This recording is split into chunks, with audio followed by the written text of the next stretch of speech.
All right, amazing afternoon to all our online learners, teachers, and enthusiasts. Maraming salamat sa pagtutok sa ating session ngayong hapon ng Lunes. Ayan, kumusta kayong lahat?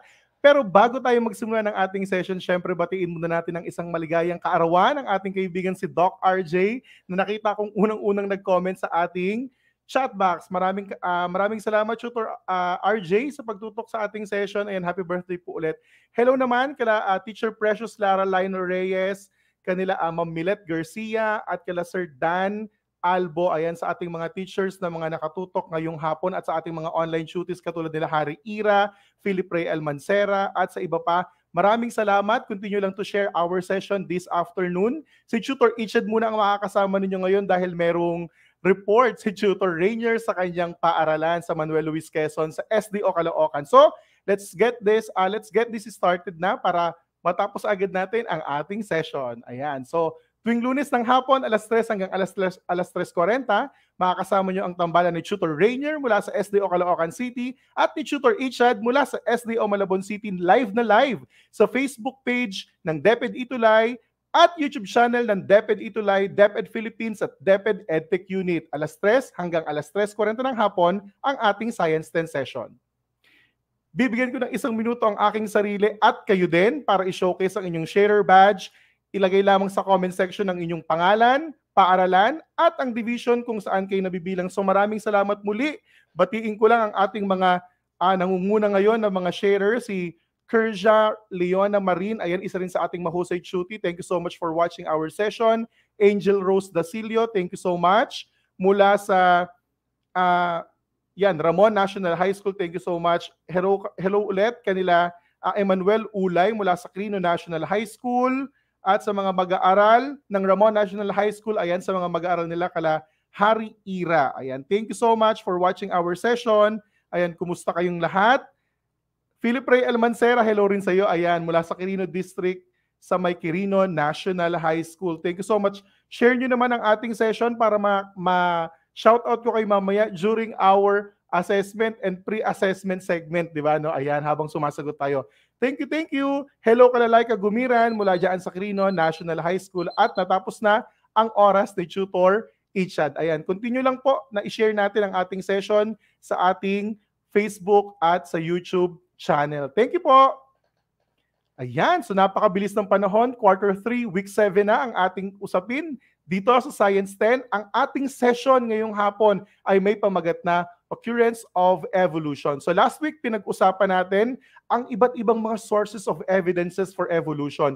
Ngayon naman, paano ba nagaganap ang tinatawag nating evolution? Ano ba yung ilang mga factors na po pwede pa, no? At karugtong nito, yung naiwan natin na discussion regarding sa isa sa pinaka-strong source ng evidence for evolution, which is DNA or yung tinatawag natin na bahagi ng pag-aaral sa genetics. So sit back, relax, and enjoy our session this afternoon. No?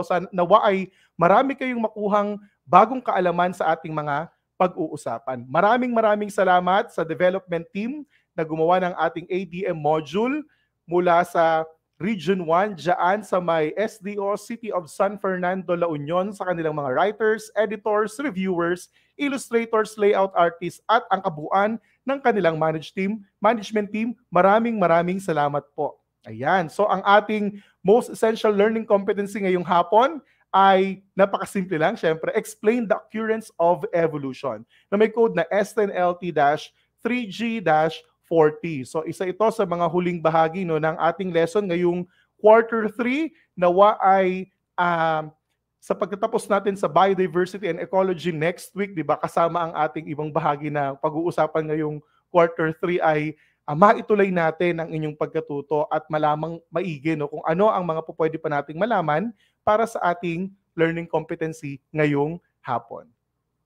Ang ating mga reminders, una, take the pretest prepared at the start of the module, take time in reading and understanding the lesson, follow instructions carefully, use a clean sheet of paper for your answers in each activity or assessment, try to recall and connect the ideas that you had in the lower years. Number 5, be honest when doing the activities. Record only what you have really observed. Don't hesitate to ask. So kung meron kayong mga tanong, you need to clarify something, you can approach or contact your teacher. Take the posters prepared at the end of the module, and you can check your answers in the activities, self-assessments, and post-test. So ayan ang ating mga reminders. Alam kong familiar na kayo dyan tuwing Lunes ng hapon. So I hope na nagagawa natin ang ating mga reminders. At bago natin simulan ang ating pre-assessment segment, pumunta muna tayo sa ating recognitions at stake. Unang-una dyan, syempre, ang ating mga Faster Finger First Cuties, ang ating mga Scitastic Awardees ngayong hapon. Hello kay Harchi R. Dansalan mula sa San Mariano National High School Main Campus, dyan sa may SDO Isabela. At syempre, ang kanyang katandem sa pinakamabilis na pagsagot ng ating mga katanungan linggo-linggo ay si Jude Michael B. Jansalin mula sa Masagitsit Banalo National High School, SDO Batangas. Ayan, so sa mga classmates ni Harchi at ni Jude Michael, congratulations. Batiin naman natin sa ating comment section ang ating dalawang Scitastic Faster Finger First Cuties of the Week. Congratulations, Jude Michael. Ingat kayo dyan sa may Batangas. Alam natin na ilang kayo sa mga naapektuhan ng pagputok ulit at pag-aalburuto ulit ng ating Taal Volcano dyan sa may bahagi ng Batangas. So ingat-ingat and congratulations once again. Mahusay Cuties of the Week natin, walang iba, syempre, Maria Janelle Ecatalig, Santa Lucia National High School, SDO Bulacan, at ang kanyang katandem sa Mahusay Cuties of the Week din natin ay si Harry L. Ira mula sa Ramon National High School ng SDO Isabela. Ayan, congratulations Maria Janelle and Harry. So alam ko nanonood ngayon si Maria Janelle at si Harry, nabanggit ko sila kanina. I-congrats din natin sa ating mga learners na ang ating mga Mahusay Cuties ngayon para naman syempre ma-motivate pa rin sila sa mga susunod nating sessions at maging masigasig pa rin sa pagsagot at pagiging attentive sa ating mga bahagi ng ating session. Congrats ulit, Janelle and Harry Ira.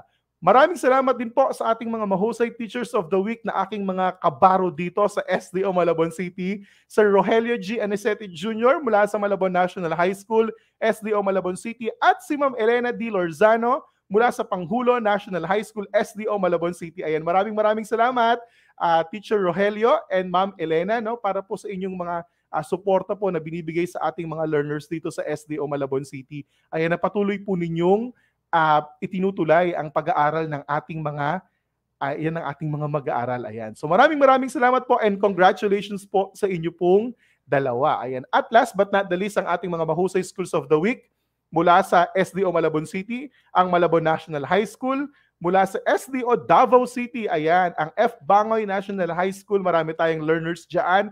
Hello sa ating mga kaibigan tutors, especially kay Doc Rogar, ayan, na isa sa mga master teacher ng science dyan sa F. Bangoy National High School at talaga nga namang pursigidong manood palagi ng ating session linggo-linggo. At syempre, last but not the least, ang ating SDO Malabon City Panghulo National High School.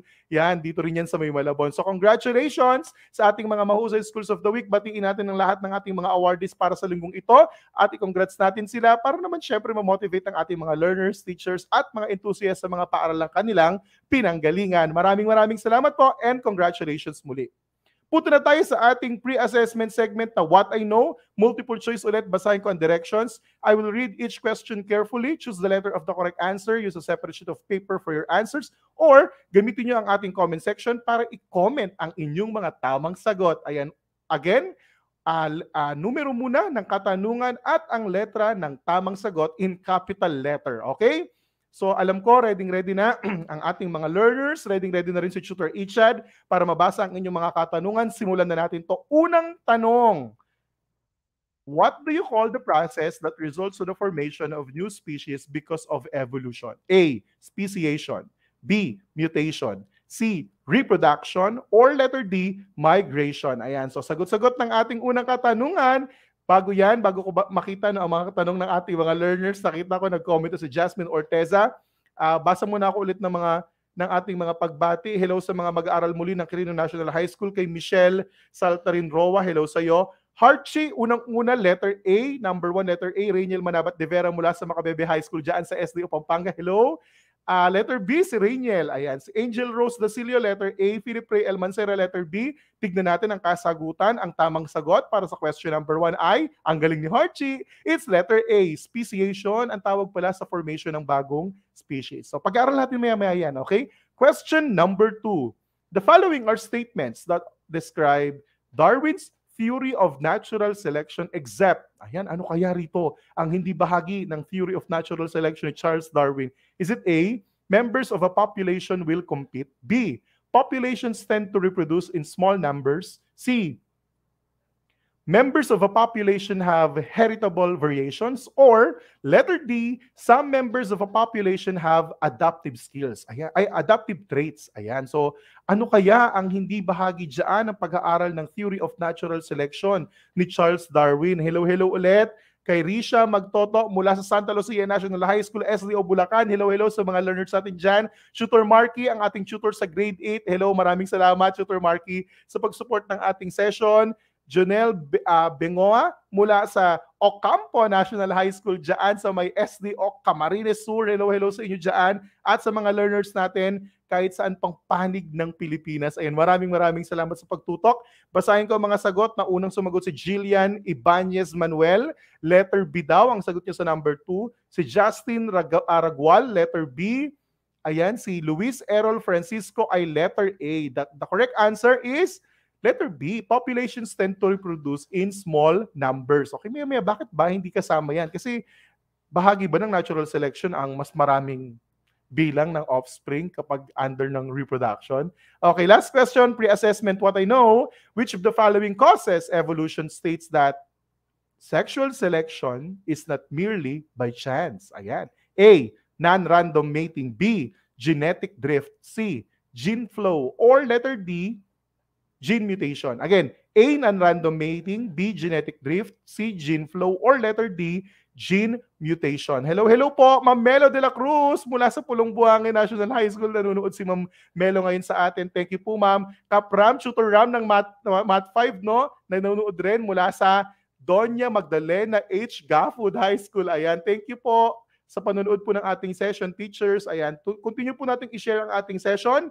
Thank you rin sa mga learners mula dyan sa Partida National High School. Ayan, mula sa STO Bulacan, mga estudyante yan ni Ma'am Sariza May Luris. Thank you po for watching our session. Hello ulit dyan sa mga mag-aaral ng Quirino National High School, Doña Magdalena H. Gafood High School, ayan, San Mariano. Maraming salamat sa ating mga mag-aaral dyan sa San Mariano National High School. Si Rovic Ampongan, letter A ang kanyang sagot. Si Kaizil, hello Kaizil, letter C ang kanyang sagot. Ayan, so si Anessa Reyes, letter A. The correct answer is letter A, non-random mating. So mamaya, no, bahagi ng pag-aaral ng ilang sa evidences, no, ng genetics sa evolution, ang pag-aaral ng non-random mating. Ano ba yan? So mabilis mamaya pag-aaralan natin yan.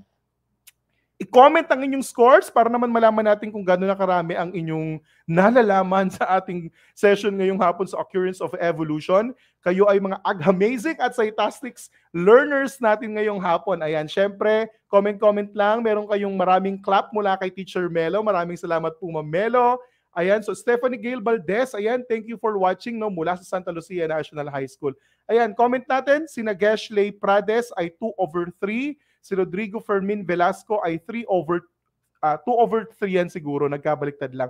Congratulations, Michelle Roa, 2/3, at sa iba pang mga learners natin na nakakuha din ng mga scores na mataas, okay lang yan, okay? So ay okay yan.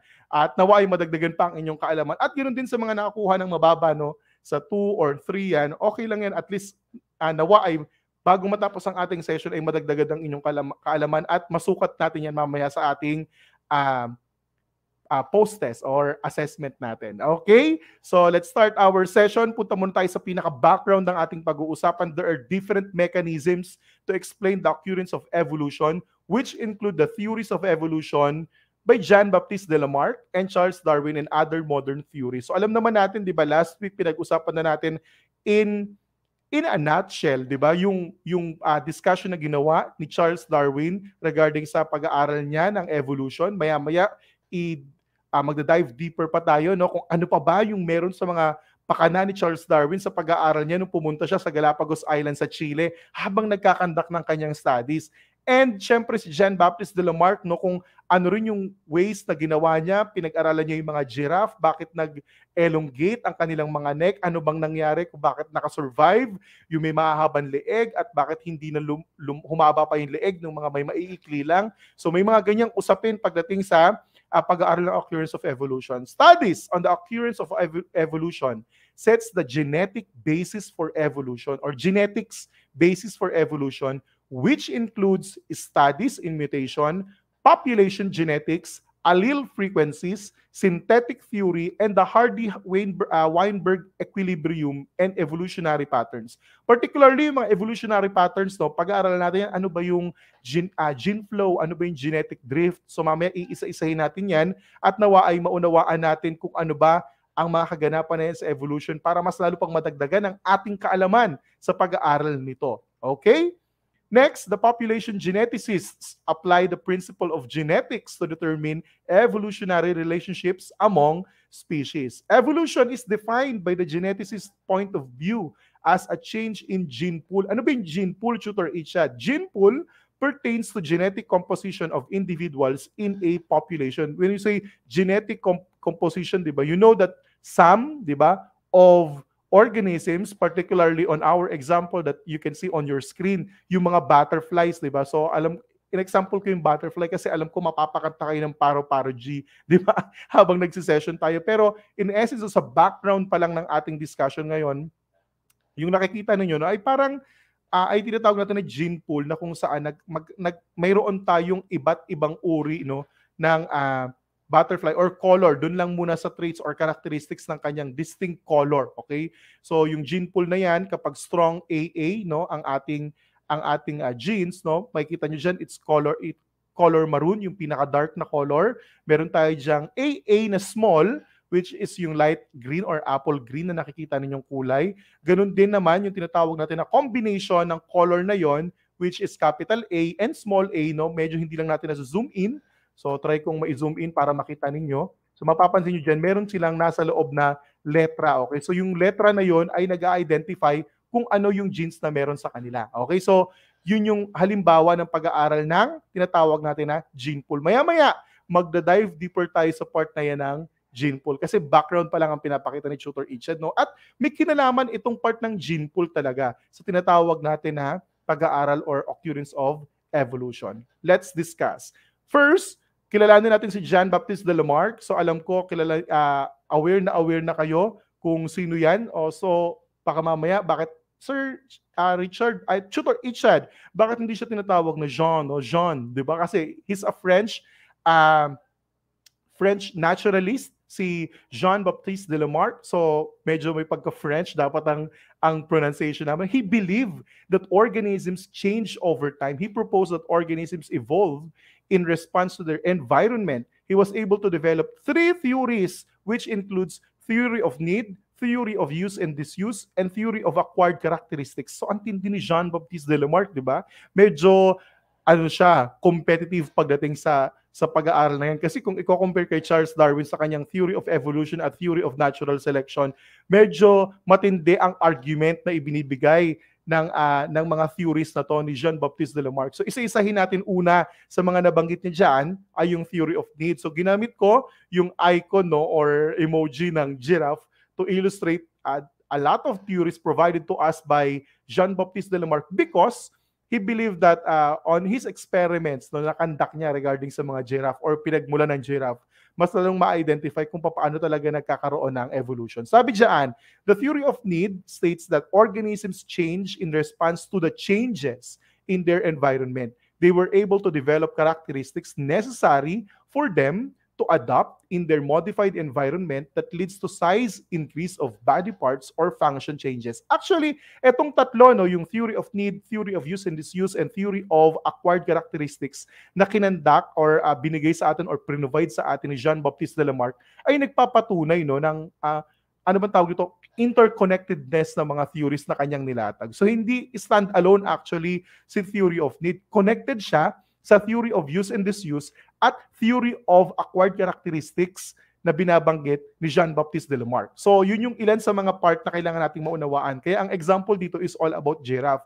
Because of their environment, no, particularly sa mga nabasa ko regarding sa panahon kung saan unang nagkaroon ng evolution or nag-evolve ang ating mga giraffe ay dahil sa ang original talaga na size ng kanila, no, yung size talaga ng kanilang neck ay sobrang ikli, and because kailangan nilang, in order for them to survive, nakapag-develop sila ng characteristics na ma-adapt yung pagkuha nila ng pagkain or yung source of food nila, no? At napilit nilang maabot yung mga matataas na bahagi ng halaman na kailangan nilang makain.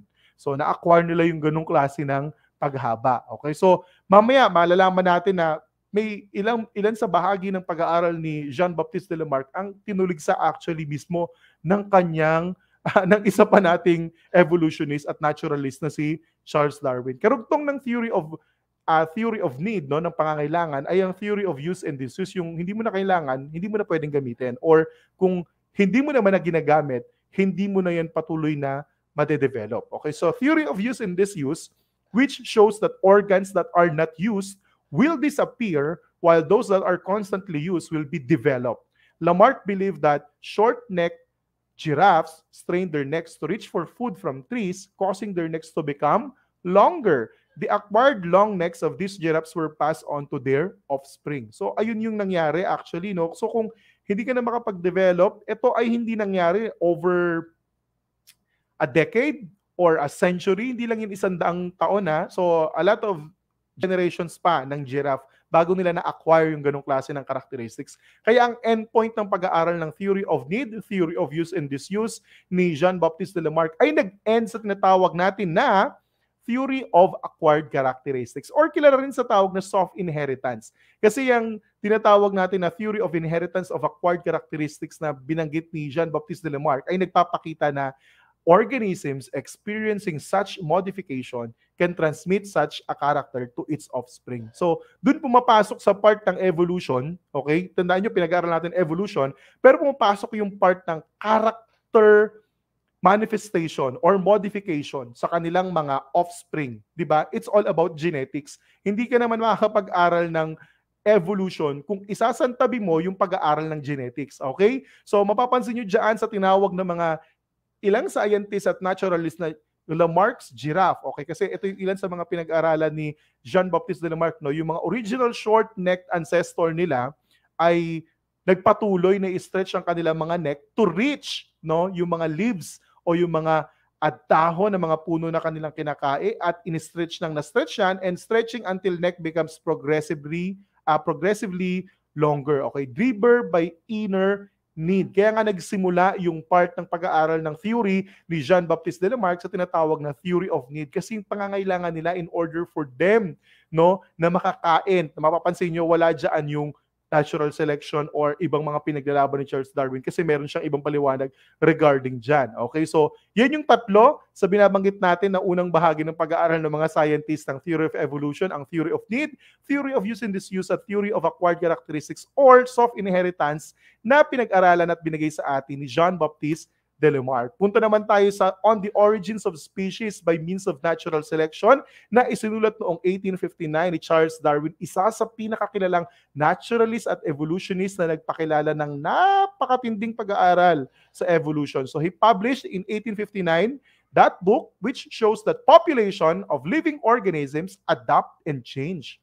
So may similarity ba sa pag-aaral na ginawa ni Jean-Baptiste de Lamarck? So medyo may konti, pero ang atake kasi ng theory of evolution base sa sinulat na libro ni Charles Darwin is that they tend to survive because they need to be fitted. Okay? So kailangan survival of the fittest to sabi ni Charles Darwin. Hindi ka makakasurvive kung alam mo sa sarili mo na hindi kaya ng characteristics mo or hindi ka makapag-adapt sa mga pagbabago sa iyong kapaligiran. Okay? So, individuals in a population are naturally variable, meaning that they are all different in some way. So, hindi naniniwala si Charles Darwin sa pinaglalaban ni Jean-Baptiste de Lamarck na mahaba na talaga ang leeg or humaba ang leeg ng mga giraffe na nagsimula sa mas maikli, di ba? Meron na talaga yan, may mahaba na talaga, may maikli. Ang sabi ni Charles Darwin, hindi lang nakasurvive yung may maikling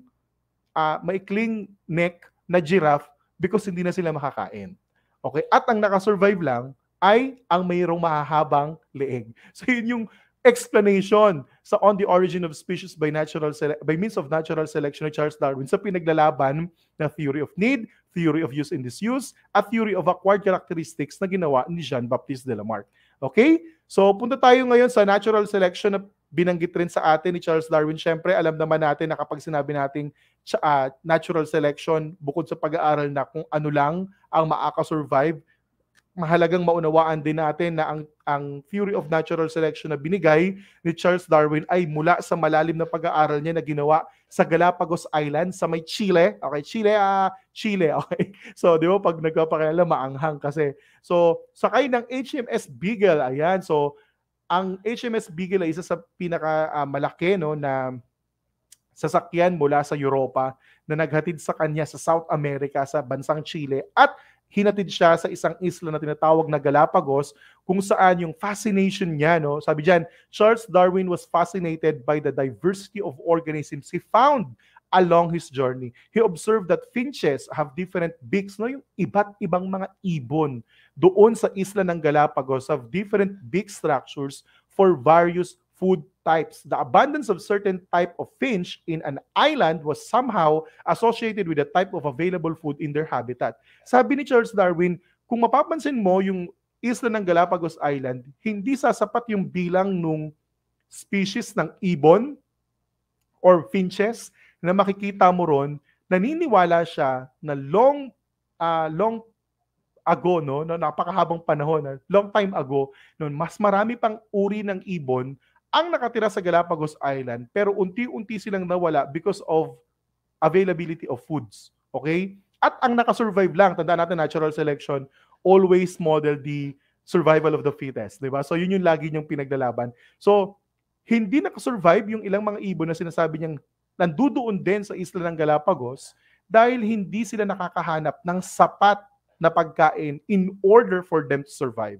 So napansin niya na iba't iba yung uri ng beaks or tuka ng mga finches na to or mga ibon na to, at napansin niya na may kakayahan doon na kumain ng insekto, merong kakayahan doon na kumain ng mga woodpecker type na insect eating din, at mga seed eating. Actually, hindi lang yan. May mga ibon pa doon na nakakain ng mga maliliit na isda. Remember, it's an island, so napapalibutan siya ng tubig. Sa tubig, sa gilid niya ay maraming mga maliliit na isda at plankton na pwedeng kainin din ng mga ibon or finches. So actually, yung part na yan ay developed na sa mga isda. Sabi ni Charles, ay sa isda. Sa mga ibon, no, yung iba't ibang mga beaks or tuka nila, particularly unti-unti pa nila yung nagamit, no, at na-i-model sa ibang mga ibon para makahanap din sila ng pagkain. Nagkaroon din dyan ng mga raptors na kumakain ng mga patay, no, na hayop, okay, in order for them also to survive. So yung mga ganong klase ng characteristics ay sinabi ni Charles Darwin sa kanyang theory of natural selection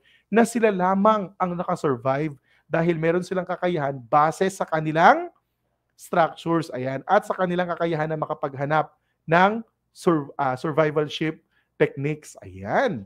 So, punta naman tayo sa part na genetics basis for evolution. Marami actually pinag-aaralan sa part ng genetics, no, as basis for evolution. Ilan to sa mga evidences din na nagpo-provide ng supplemental evidences para sa evolution. Katulad ng population genetics, allele frequency, synthetic theory, mutation, the Hardy-Weinberg equilibrium, at ng evolutionary patterns. So isa-isay natin yan ng mabilis hanggang sa mapunta tayo sa pinaka-discussion natin sa evolutionary patterns para ma-end natin yung ating discussion, knowing that genetics is also applicable in studying as part of sources of evolution, evidences for evolution. Una, yung PopGen or population genetics deals with the hereditary factors affecting a population. An example of this specific condition is the gene flow. It could occur whether an individual migrate from one population to another or even without migration. When one migrates and interbreeds with the individuals of another population, there would be a combination of genes for different traits between the population. Okay, so actually sa mga hayop, mas madali nating makikita yan dahil sa uri ng pagmamigrate nila or pwedeng dahil lumilipad sila kapag mga ibon or nagtatransfer sila base sa kanilang pangangailangan, di ba? Again, doon papasok yung ilan sa mga pinaglalaban ni Jean-Baptiste de Lamarck at ni Charles Darwin na somehow meron din kinalaman sa survivalship, di ba? At kailangan nilang makasurvive in order for them to reproduce pa at makapag-populate pa sila ng kanilang lahi. So sa Pilipinas, for example, di ba, bago ang pre-Hispanic era, no, tayo ay may mga Negro na balat sa atin at may mga purong Pilipino ay hindi talaga makikita na ang balat ay mistiso or mapuputi, di ba? So katulad nun, at nung dumating yung mga Espanyol sa atin, nalahian tayo ng tatlong major actually, yung mga Espanyol, yung mga Japanese at yung mga American. Okay, so doon na nagkaroon ng tinatawag natin na recombination ng genes na kung saan nagkaroon na ng iba't ibang lahi or traits, no, na po pwedeng makita sa isang population. Okay? So, yun yung ilan sa mga pag-aaral na tinatawag natin na maaring maging bahagi ng pag-aaral ng genetics sa occurrence of evolution. Pangalawa, yung allele frequency. Allele frequencies represent the fraction or percentage of the population carrying the allele. Okay? Non-random mating means that sexual selection is not merely by chance. The individual's choice of mate is influenced by some physical and behavioral characteristics. So, dito nagtatawid actually sa pag-aaral ng allele frequency yung Mendelian and non-Mendelian principle na pag-aaral ng genetics. Nung grade 10 kayo, pinag-aralan nyo yung Mendelian and Mendelian forms, diba, ng genetics na kung saan nagkakaroon ng mga crossbreed, diba? Kunwari yung malaking W sa population ng peas, diba? May makikita ka dyan na hindi sinasadya or hindi nagkakaroon ng by chance lang na pag-aaral na kung ano yung magiging offspring ng isang specific na population or specific organism ng population ng organism base lamang sa kanilang characteristics, di ba? So nade-develop siya because na ipapasa siya. Okay? So yun yung ilan sa mga part ng pag-aaral ng allele frequencies. Ikatlo, yung synthetic theory. Neo-Darwinism, Darwinian synthesis primarily alludes to the combination of Darwin's evolution and the Mendelian principle of genetics. It gives a better understanding of evolutionary changes through the study of genetic mechanisms and re-evaluation of fossil records. So, dito sa part na to actually na de-describe do yung life in terms of genetic changes occurring in the population that leads to the formation of new species. Dahil marami, di ba? Tatandaan natin ng fossil records at ibang indices ng fossils sa pag-aaral natin last week sa sources of evidences for evolution na ang fossil records ay isa sa mga strong evidences din ng evolution at kinunek lang nila yung pag-aaral primarily ng genetics para mas lalang ma-identify kung yung ilang mga traits or na-acquired ba or na-develop ba na characteristics ng isang organism ay pwede pa rin ma-re-evaluate pagdating sa ating mga fossils. Ika-apat, ang mutation, pinag-aralan na natin yan. Nagkaroon tayo ng separate na session sa genetics regarding sa mutation.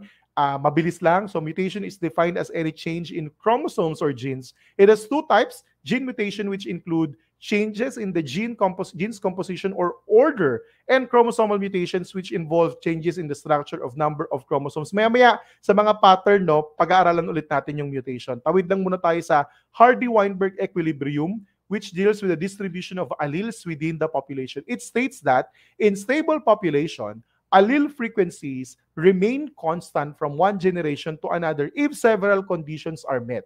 Hardy-Weinberg equilibrium was a set of conditions that must be met for the population to have unchanging gene pool frequencies. Actually, dito parang nagkakaroon ng controlled, na magiging itsura ng stable population kapag gusto natin na, kung gusto mo pala na magkaroon ng isang kulay lang, for example, color is just one of those traits or characteristics na po pwedeng ma-acquire in this kind of study, okay?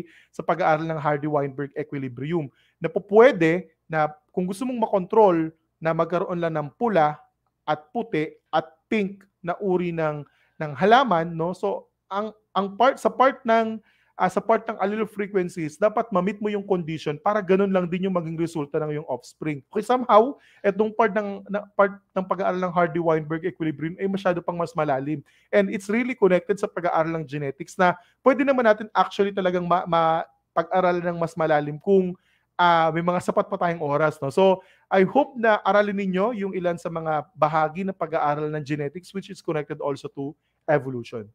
And now, punta tayo sa evolutionary patterns.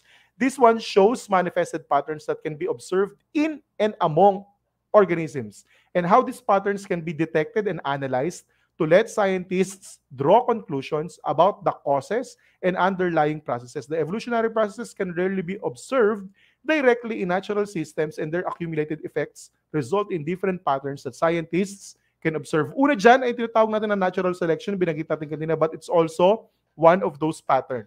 Natural selection wherein nature selects organisms that will or will not survive based on their existing traits. Organisms with favorable traits or those who are best suited in the environment have a better chance of survival. Actually, nung nagtuturo ako nito, every time na tinuturo ko ang part ng natural selection, meron akong gamified lesson dito na ginagamit which is entitled Who Wants to Live a Million Years? Okay, so bibigyan ko kayo ng link doon para malaro ninyo. Ipopost ko siya sa ating DepEd Itulay na group para naman malaro ninyo. At makikita nyo ron, no, na in order for actually for organisms to survive based on natural selection provided to us by Charles Darwin in his study, mapapansin nyo roon na yung mga favorable traits pala best suited for that environment will only survive. So makikita natin, 'di ba, na kung hindi ka makaka-survive, it's actually part na ng problem sa evolution kasi hindi nila ma-identify yung iba.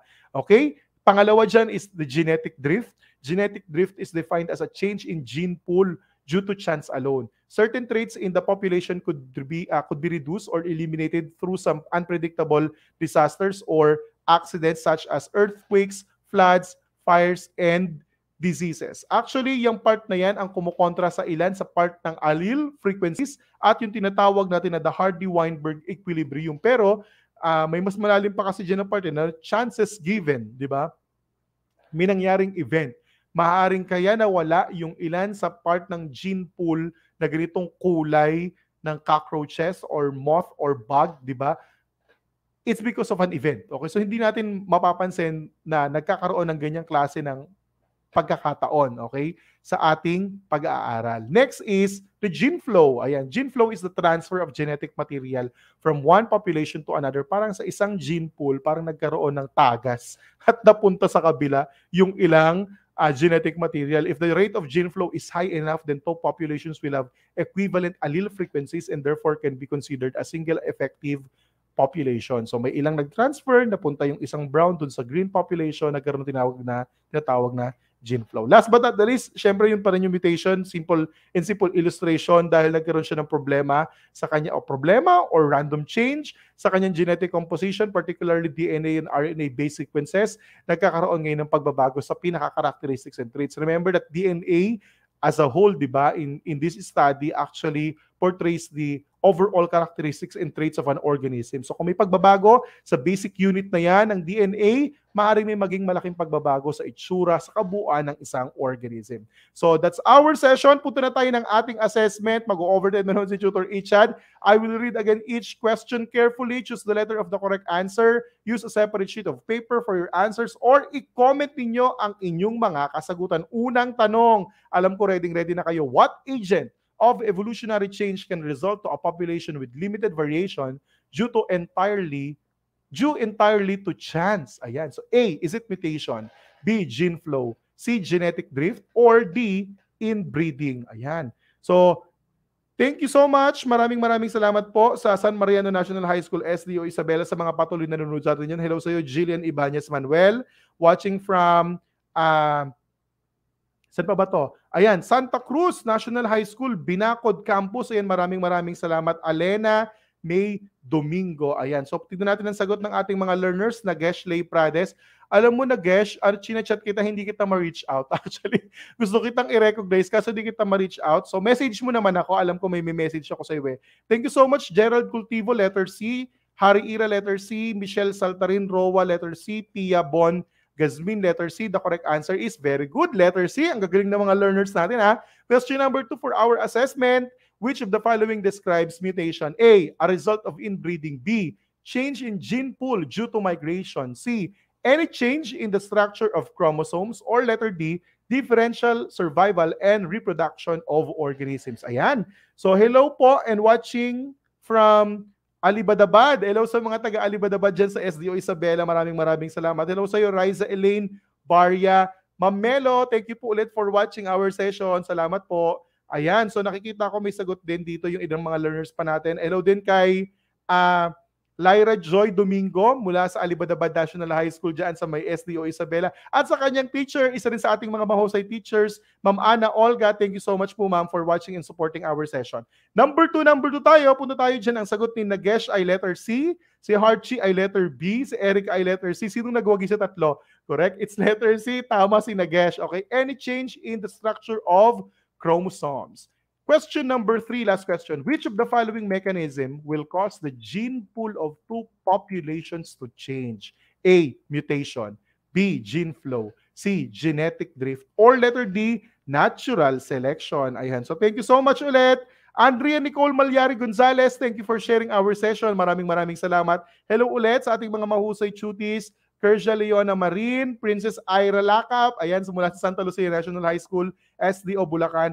Anessa Reyes, hello din sa iyo. Anessa, message mo rin ako, okay? PM mo ako sa Messenger, ayan. Kasi gusto rin kitang i-recognize, pero hindi ko kayo ma-message kasi parang naka-block yung message, button, ayan. So, message nyo ako, ha? Ayan, so may clap kayo na marami mula kay Teacher Melo. Punta tayo sa mga sagot ng ating learners. Harry Ira, letter C ang sagot. Ni Harry Ira, Rodrigo Fermin Velasco III, letter D. Ayan. So, sabi ni Ma'am Milet, hello sir, watching from Pulong, Buhangin National High School. Hashtag Itulay Level Up. Thank you po, Ma'am Teacher Milet. Thank you po. The correct answer is letter B. Ayan. So, maraming salamat. So, congratulations sa ating mga learners, especially sa nakakuha ng tamang sagot. Ayan, parang may nag-iisa lang na tumamang sagot dito sa atin na nabasa ko kanina. Ayan, hello Teacher Rog, maraming salamat for watching our session. Ayan, so share nyo naman ang ating scores, no? Comment nyo ang inyong scores sa ating comment section para naman malaman natin kung tama ba ang inyong mga scores. Ayan, so amazing and fantastic ulit kayong mga online learners.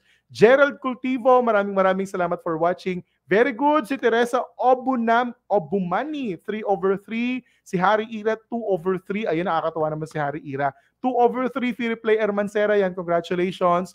Leslie May, sumasagot pa. Si Harchi, 2/3. Kyra Jane, 2/3. Maraming salamat for watching our sessions, ayan, and congratulations.